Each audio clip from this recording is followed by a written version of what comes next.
Sample arrival pattern in our laboratory is various. We have samples that arrive as inpatients from our own hospital and from a sister hospital located approximately 3 miles. These samples arrive from our own hospital by air chute, so they are regular throughout the day. The other inpatient samples arriving from our sister hospital arrive in regular van services throughout the day. We also have samples that arrive from general practitioners, outpatient departments. Unfortunately, most of these samples arrive at irregular basis, and they tend to arrive later on in the afternoon. The last group we have is tertiary referrer samples that arrive from different outside hospitals, and again they tend to arrive later in the day. If we look at the workflow in our department and versus samples that are run offline or samples that are run online on the track, we have always believed that any sample that comes into the laboratory should maximise your throughput on your track system. To that end, every sample that comes into our laboratory goes on the track.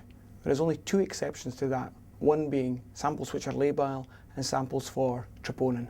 These are actually done on our standalone 8200. On a day-to-day basis, we have approximately 1800 tubes. Of those, 200 to 250 of these tubes are designated as priority or stat samples.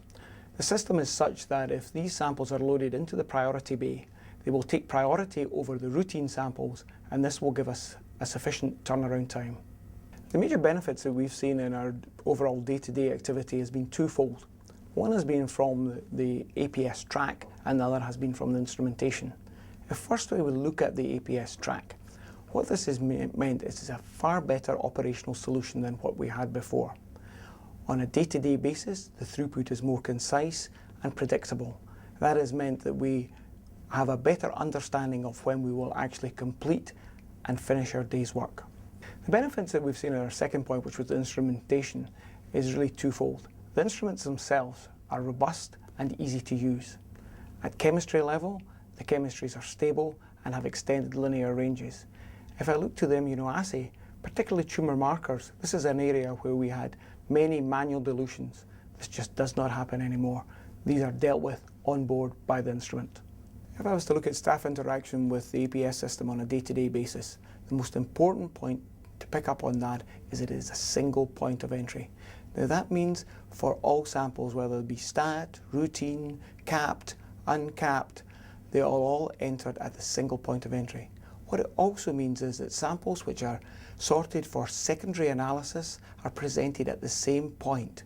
In other words, samples that have to be sent on to another hospital, another laboratory, or for in-house testing are all presented at the same point, sealed and ready for transportation to its next destination. Another benefit to the system is the onboard storage. This is a refrigerated unit which stores up to 15,000 samples. This means again that the staff have a single point of contact.